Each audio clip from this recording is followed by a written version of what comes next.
Tyler Bennett hadn't planned on going out that Friday night in March. At 28, he'd been working double shifts at the Port of Miami for 3 months straight, saving money to finally move out of his shared apartment in Kendall. But his coworker Andre had insisted, practically dragging him to Club Euphoria in Wynwood, one of those warehouse-turned-nightclub spaces where Miami's art district transformed into pulsing neon chaos after midnight. The club was packed with the usual Friday crowd, a mix of tourists from cruise ships, young professionals from Brickell, and locals from neighborhoods spanning the entire metropolitan sprawl. Tyler nursed a vodka tonic at the bar, letting the bass-heavy reggaeton wash over him while Andre disappeared into the crowd, chasing a group of women who'd smiled at him near the DJ booth. That's when he noticed her. She stood alone near the edge of the dance floor, not quite dancing but swaying slightly to the music. Something about her seemed out of place in the sea of 20-somethings. She looked to be in her late 30s, maybe early 40s, with dark hair that caught the club's rotating lights, and an elegance that didn't quite match the chaotic energy around her. She wore a simple black dress that was expensive without being flashy, and when their eyes met across the crowded space, Tyler felt an unexpected pull. He approached without overthinking it, emboldened by alcohol and the anonymity that nightclubs provide. "You look like you'd rather be anywhere but here," he said, immediately regretting how it sounded. She smiled, and up close he could see her features more clearly. Striking cheekbones, dark eyes that seemed almost black in the dim lighting, skin with an olive tone that suggested Mediterranean or Latin American heritage. "I could say the same about you," she replied. Her accent was subtle, possibly Spanish or Portuguese, but smoothed by years of English. "Tyler," he offered his hand. "Valentina," she said, taking it. Her grip was surprisingly firm, her skin cool despite the club's oppressive heat. They talked for an hour, or tried to, shouting over music that made conversation nearly impossible. She said she was visiting Miami on business, something vague about real estate investments. She was staying at a hotel in Coconut Grove. No, she didn't usually go to clubs, but she'd felt restless in her hotel room and had followed the sound of music down the street. The details were sparse, but Tyler found himself captivated. There was something magnetic about her, a confidence that came from experience rather than youth. When she suggested they leave, go somewhere quieter, he agreed without hesitation. They took an Uber to her hotel, a boutique property on Bayshore Drive with Art Deco flourishes and palm trees lining the entrance. Her room was on the 5th floor, overlooking Biscayne Bay, and through the floor-to-ceiling windows Tyler could see the lights of Key Biscayne twinkling across the dark water. What happened next unfolded with an intensity that surprised him. Valentina moved with purpose, her hands on him before the door had fully closed, and Tyler found himself responding with equal urgency. There was something almost desperate in her kisses, as if she were trying to consume something essential from him. Afterward, lying in the tangled hotel sheets with the air conditioning humming and the distant sound of traffic on the Rickenbacker Causeway, Tyler felt an unusual exhaustion, not just physically tired but drained in a way he couldn't quite articulate. Valentina lay beside him, her breathing steady, her skin seeming to glow in the dim light filtering through the curtains. "I should get your number," Tyler murmured, already half asleep. "Of course," she whispered, but didn't move to exchange phones. When Tyler woke, sunlight was streaming through the windows and he was alone. The bed beside him was cold, as if Valentina had been gone for hours. He checked his phone, 7:30 a.m., and found no new messages. He looked around the room for a note, a phone number, anything, but found nothing. At the front desk, the clerk seemed confused by his questions. "I'm sorry, sir. We don't have any guest registered under that name." "Are you sure about the room number?" Tyler insisted, describing Valentina, the room. But the clerk maintained that the 5th-floor Bayview room he'd just left had been vacant for the past week, undergoing minor renovations. Standing outside the hotel in the harsh Miami morning light, Tyler tried to make sense of it. Had he dreamed the entire night? But no. He could still smell her perfume on his clothes, something floral and unfamiliar. He had the Uber receipt on his phone showing the trip to this address. He tried to find her on social media, searching every variation of Valentina and Miami he could think of, but nothing matched the woman from the club. It was as if she'd never existed. Over the following weeks, Tyler tried to forget about the mysterious encounter. He threw himself into work, picked up extra shifts, tried to convince himself it had been nothing more than a strange one-night stand with a woman who'd given him a fake name and somehow bribed the hotel staff. Miami was full of people living double lives after all. But 3 months later, on a sweltering June afternoon, Tyler's phone rang with a number he didn't recognize. The voice on the other end was familiar, though strained in a way he didn't remember. "Tyler? It's Valentina. We need to talk. I'm pregnant and the baby is yours." Tyler stood frozen in the parking lot of the port, container cranes looming above him like metal giants. The phone pressed against his ear as if he'd heard wrong. "What did you say?" "I'm pregnant. 7 weeks. You're the father." Valentina's voice carried none of the warmth he remembered from that night. It was clinical, matter-of-fact, as if she were reading from a script. "But I don't even have your number. You disappeared. The hotel said you were never there. I paid cash. I value my privacy." She paused. "We need to meet. There are things you should know about this pregnancy." They agreed to meet at a coffee shop in Coral Gables the following afternoon.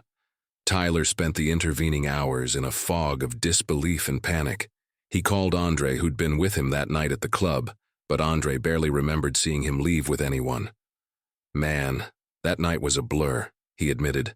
"I was too busy with those girls from Orlando." The coffee shop Valentina had chosen was upscale, the kind of place where a simple espresso cost $7. Tyler arrived 15 minutes early and waited at a corner table, his leg bouncing nervously under the table. When Valentina walked in, Tyler almost didn't recognize her. She looked different, softer somehow, though he couldn't pinpoint exactly what had changed. She wore loose linen clothing that didn't reveal any obvious pregnancy, and her face seemed younger than he remembered, the lines around her eyes less pronounced. "Thank you for coming," she said, sliding into the seat across from him. Up close in daylight, Tyler could study her features properly. She was beautiful, undeniably, but there was something unsettling about her appearance, a quality he couldn't name. "How do I know it's mine?" Tyler asked, immediately feeling crude for saying it. "Because I haven't been with anyone else." Her dark eyes met his without blinking. "I know this is unexpected. It was for me too. But here we are." Tyler ran his hands through his hair. "Okay, so what do you want? Money? Support? I barely make enough to cover my own rent." "I don't need your money." Valentina placed her hands flat on the table. "But I thought you deserved to know, and I need to warn you about something." "Warn me?" She leaned forward, lowering her voice. "This pregnancy, it's not normal. I've been to 3 different doctors. The fetus is developing at an accelerated rate. What should be 7 weeks looks more like 14 on the ultrasound." Tyler felt his mouth go dry. "What does that mean?" "They don't know. They've never seen anything like it." She pulled out her phone and showed him ultrasound images. Even to Tyler's untrained eye, something looked wrong. The fetus appeared larger than it should, its proportions somehow off. "Are you saying something's wrong with the baby?" "I'm saying we don't know what we're dealing with. My family has a history of unusual conditions, genetic anomalies that doctors can't explain." She looked away toward the window where Coral Gables' tree-lined streets basked in afternoon sunshine. "I thought you should know what you might be facing." Over the next hour, Valentina revealed fragments of her story, though Tyler sensed she was holding back crucial details. She was from a small village in rural Portugal, from a family that locals had always regarded with suspicion. Her grandmother had been a curandera, a traditional healer who worked with herbs and old remedies. There were stories about the women in her family, pregnancies that had ended in tragedy, babies born with conditions that defied medical explanation. "So, what are you going to do?" Tyler asked. "I'm going to have this baby, but I wanted you to understand that it might not be like other children. If something goes wrong, if the baby is born with problems, I don't want you to feel obligated." Tyler felt a surge of unexpected protectiveness. Whatever was happening, whatever strange circumstances had brought them together, There was potentially a child involved. His child. If this baby is mine, I want to be involved. I want to help. Something flickered across Valentina's face, an emotion Tyler couldn't read. Then you should come to my next appointment. Next Thursday at the University of Miami Hospital. You can see for yourself what the doctors are saying. They exchanged actual phone numbers this time, and Tyler watched her leave the coffee shop with a grace that seemed almost otherworldly. As she walked away, he noticed other patrons watching her too, their eyes following her movements as if compelled. That night, Tyler lay awake in his cramped bedroom, listening to his roommates argue through the thin walls about whose turn it was to buy toilet paper. He tried to process everything Valentina had told him: an accelerated pregnancy, genetic anomalies, a family history of inexplicable conditions. Something about the entire situation felt wrong, but Tyler couldn't articulate exactly what. The pieces didn't quite fit together. Why had she disappeared that first night? Why had the hotel denied she'd ever been there? And why did she look somehow younger now than she had 3 months ago? His phone buzzed with a text from an unknown number, just 3 words that made his blood run cold. Don't trust her. Tyler stared at the text message for 10 minutes before calling the number back. It went straight to a disconnected tone. He tried again with the same result. The message sat there on his screen, 3 words that seemed to pulse with warning. Don't trust her. He showed up to the hospital appointment anyway, arriving at the University of Miami Medical Center 30 minutes early. The building was a sprawling complex in the heart of the city, where some of the best specialists in South Florida practiced. If there were answers about Valentina's pregnancy, this was where they'd be found. Valentina arrived exactly on time, wearing a flowing dress that still concealed any visible pregnancy. Tyler noticed the way hospital staff glanced at her as she passed, their eyes lingering a moment too long, as if recognizing something they couldn't quite place. The ultrasound technician, a middle-aged woman named Rosa, set up the equipment with practiced efficiency. "This is your first time seeing the baby?" she asked Tyler in accented English. "Yes, ma'am." "Well, you're in for quite something." Rosa's tone was neutral, but Tyler caught the edge of concern beneath it. When the image appeared on the screen, Tyler felt his stomach drop. He'd seen ultrasounds before, friends showing off photos of their unborn children, grainy images that required explanation to make sense of. This was different. The fetus was unmistakably large, but it was the proportions that disturbed him. The head seemed too elongated, the limbs positioned at angles that didn't look quite right. "As you can see," Rosa said carefully, "the growth rate continues to exceed normal parameters. At 13 weeks gestation, the fetus is measuring closer to 22 weeks. The skeletal development is particularly unusual." "Unusual how?" Tyler asked. Rosa hesitated, glancing at Valentina before responding. "The bone density is abnormally high in certain areas, particularly the cranium and joints.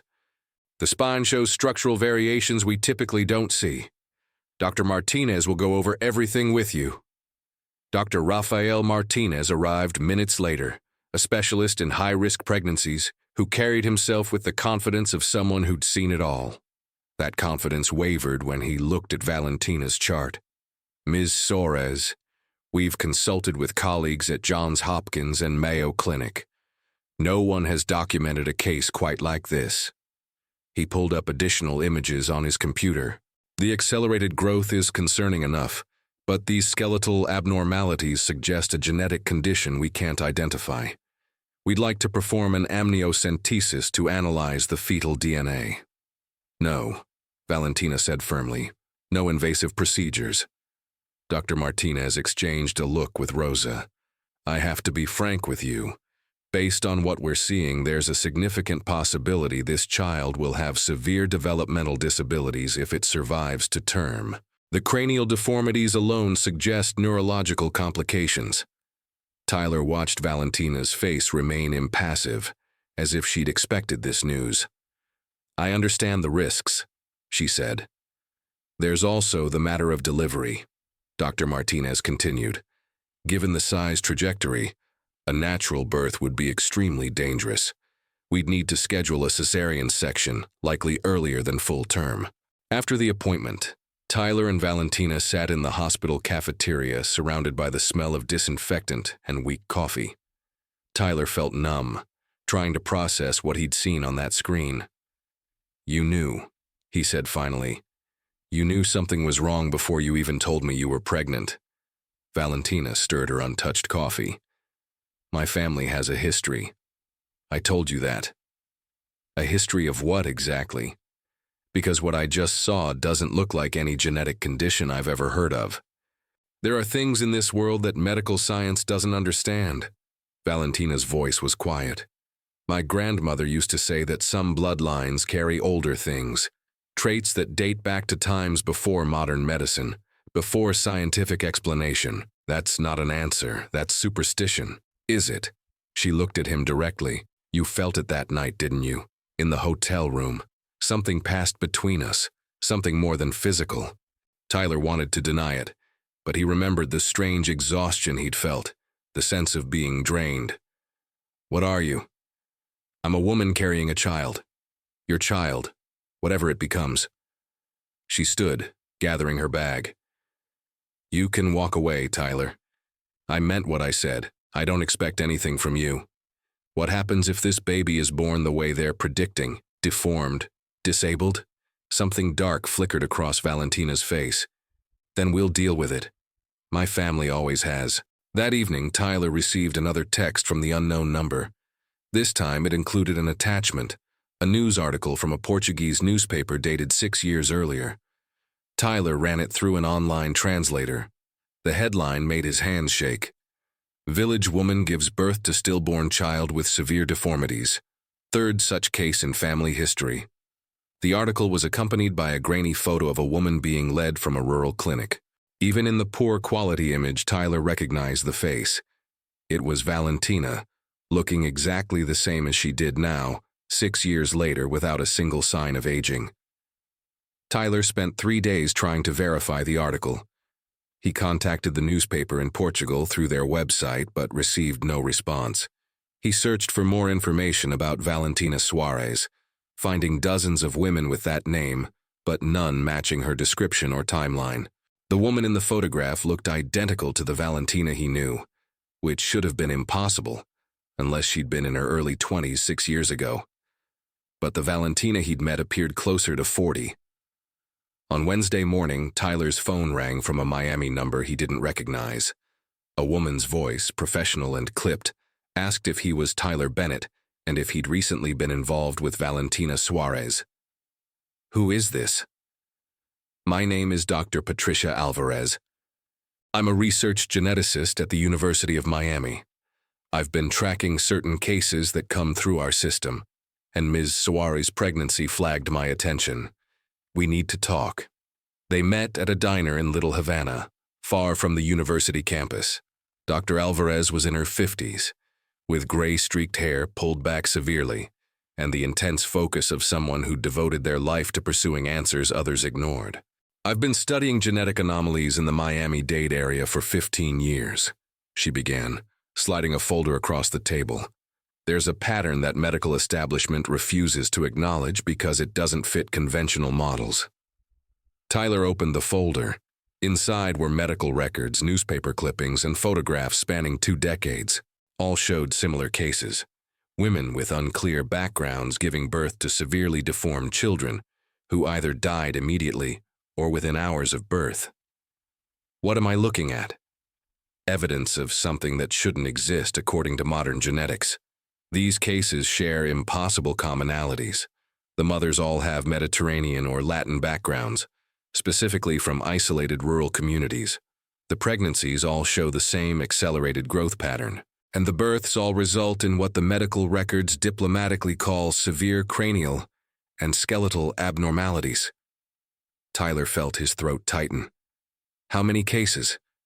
14 that I've documented in South Florida alone.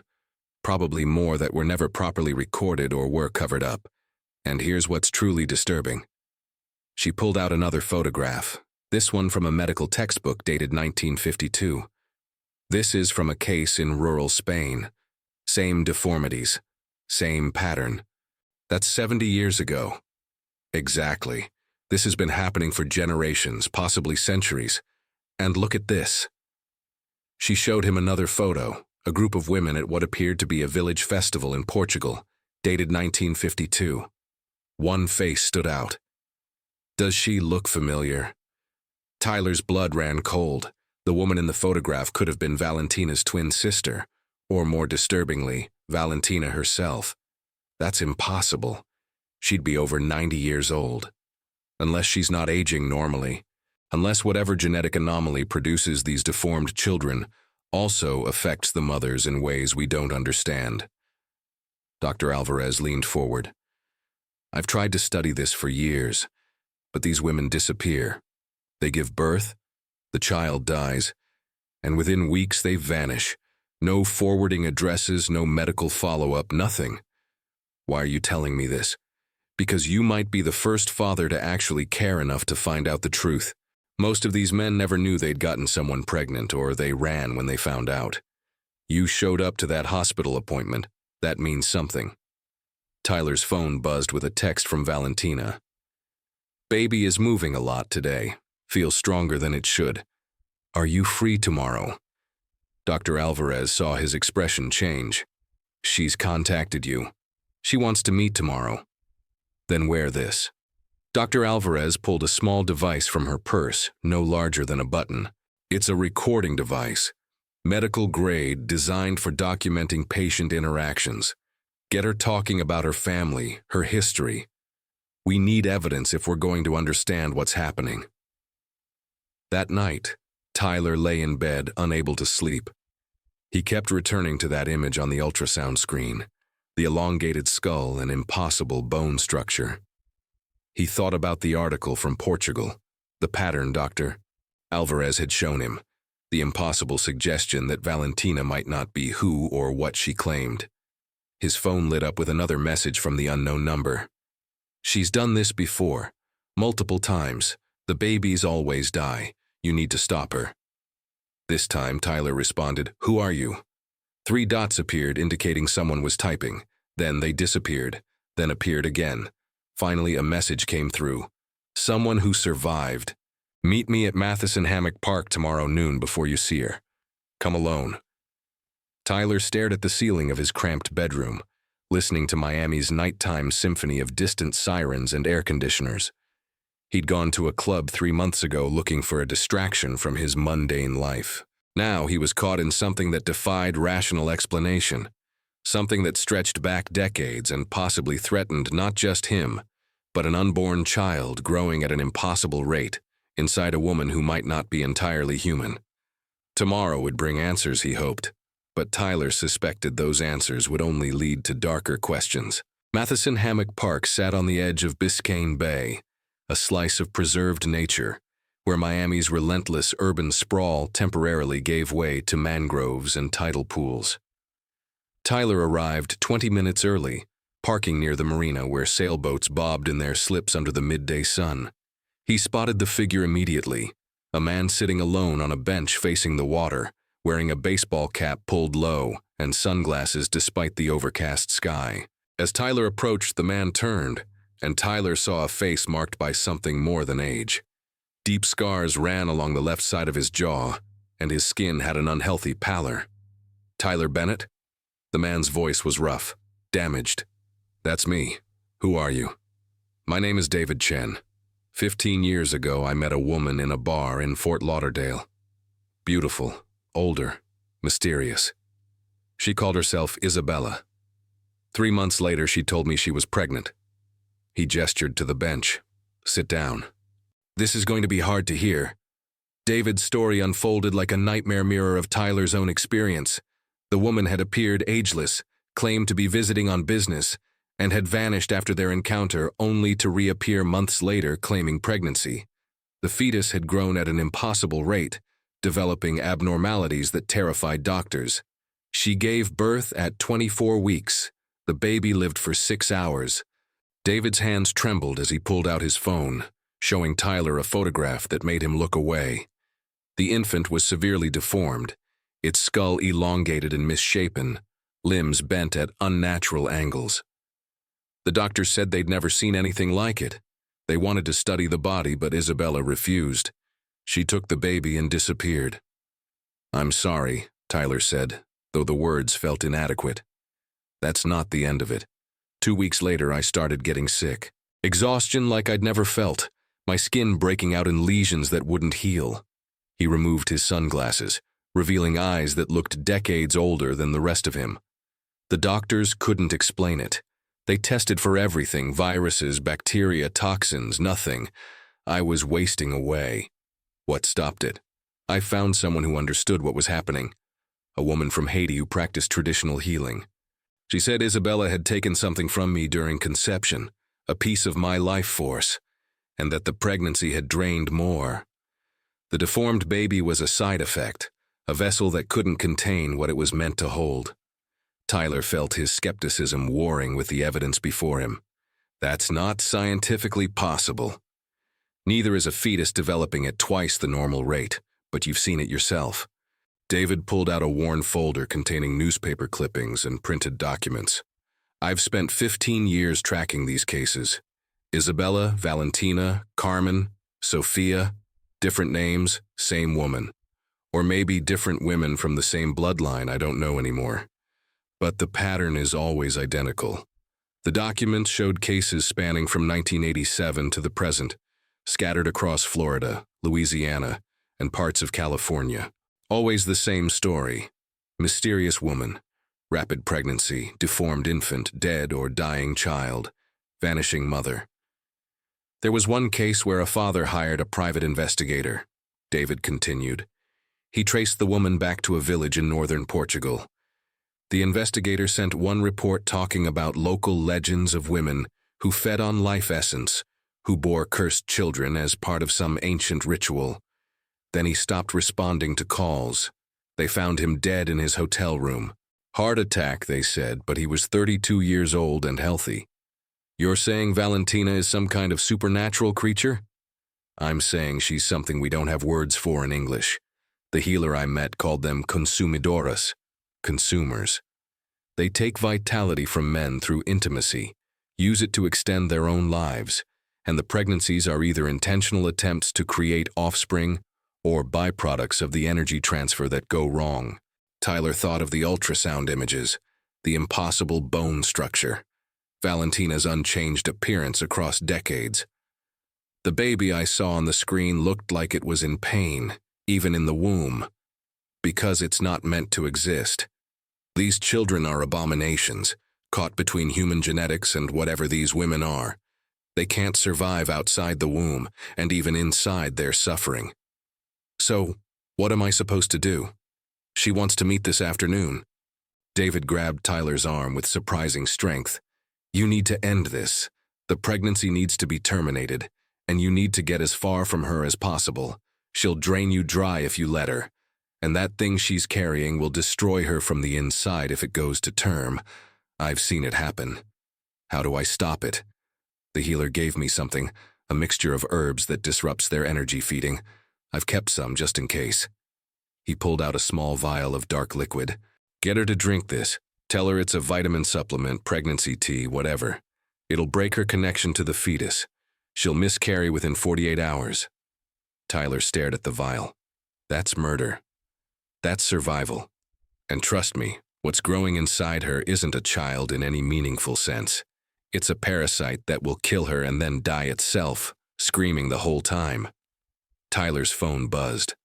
Valentina. Where are you? We were supposed to meet an hour ago. I'm worried. He'd lost track of time. The meeting with David had consumed him completely. Now Valentina was waiting, carrying something that might destroy them both. David pressed the vial into Tyler's palm. This is your only chance. Once that thing is born, it's too late for everyone involved. Tyler met Valentina at her new rental, a small house in Coral Gables she'd leased month to month. She answered the door looking visibly pregnant now, her belly distended in a way that seemed wrong for someone supposedly only 4 months along. Her face showed strain, dark circles under her eyes, and for the first time Tyler saw something like fear in her expression. I was worried you weren't coming, she said, stepping aside to let him enter. The house was sparsely furnished, temporary in every sense. Tyler noticed medical equipment in the corner, monitoring devices that she must have acquired privately. The recording device Dr. Alvarez had given him felt heavy in his pocket.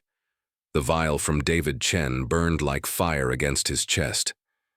"We need to talk," Tyler said. "The truth this time, all of it." Valentina sat heavily on the couch, one hand on her swollen belly. "What do you want to know? How old are you really? How many times have you done this? How many babies have died?" Her composure cracked. "You've been investigating me. Someone showed me articles, cases going back decades, women who look exactly like you, deformed babies who died within hours." Tyler pulled out his phone, showing her the image from the 1952 photograph. "This is you, isn't it?" Valentina stared at the photograph for a long moment. When she looked up, tears streaked her face. "My grandmother's name was also Valentina. So was her mother's. We carry the same face through generations, the same curse." "Curse? My family descends from women who made a bargain centuries ago in the mountains of northern Portugal. Longevity in exchange for bearing the consequences. We don't age normally, but we can't have children that survive. Every pregnancy ends the same way, deformity and death. Then why keep trying? Because we're compelled to. The intimacy, the energy exchange, it's how we sustain ourselves. And sometimes we hope this time will be different, that maybe one child will be born whole." She touched her belly. "But they never are." Tyler felt the vial pressing against his skin. "There's a way to end this, to stop the pregnancy before it destroys you both." Valentina's eyes met his. "You've been talking to others, haven't you? People who escaped. They told you I'm a monster." "Are you? I don't know anymore. I know I'm tired, Tyler. So tired. I've lived 143 years, I've buried 17 babies. I've watched men waste away because of what I took from them." She stood, moving to the window. "This child is different somehow. Stronger. It's feeding on me faster than the others did. I can feel it consuming me from the inside. Then let me help you end it." She turned, and Tyler saw something ancient and sad in her eyes. "And then what? I continue this cycle forever? Find another man, drain him, birth another abomination? Or you stop, you find another way. There is no other way. This is what I am." Over the next weeks, Tyler visited Valentina regularly, watching her deteriorate as the pregnancy progressed. She refused to terminate, refused any intervention. Dr. Martinez scheduled a cesarean section for early delivery, but Valentina went into labor 2 weeks before the planned date. Tyler received the call at 3 in the morning. By the time he reached Jackson Memorial Hospital, it was over. The baby had been delivered by emergency C-section, living for 47 minutes before its malformed organs failed. Tyler never saw it. The hospital kept it behind closed doors, and Valentina refused to let anyone photograph it. He found her in the recovery room, looking decades older than when he'd met her. Her skin had lost its luminous quality. Her hair was streaked with gray and her hands shook with palsy. "It's done," she whispered. "Another soul I brought into suffering. What happens now?" "I leave. I always leave. In a few months my body will recover, and I'll look like I did before. And eventually, whether I want to or not, this will happen again." She looked at him with profound weariness. "I'm sorry I dragged you into this, Tyler. You deserved better." Tyler left the hospital as dawn broke over Miami, the city waking to another ordinary day. He thought about David Chen's warning, about Dr. Alvarez's research, about the vial he'd never used, now thrown into Biscayne Bay. 2 months later, Tyler saw a woman at a bar in downtown Fort Lauderdale. She was beautiful, probably late 30s, with an elegant bearing that seemed out of place. She was talking to a young man, laughing at something he said, her hand briefly touching his arm. Tyler watched her for 10 minutes, trying to decide if it was Valentina or someone else from her bloodline. In the end, he walked away.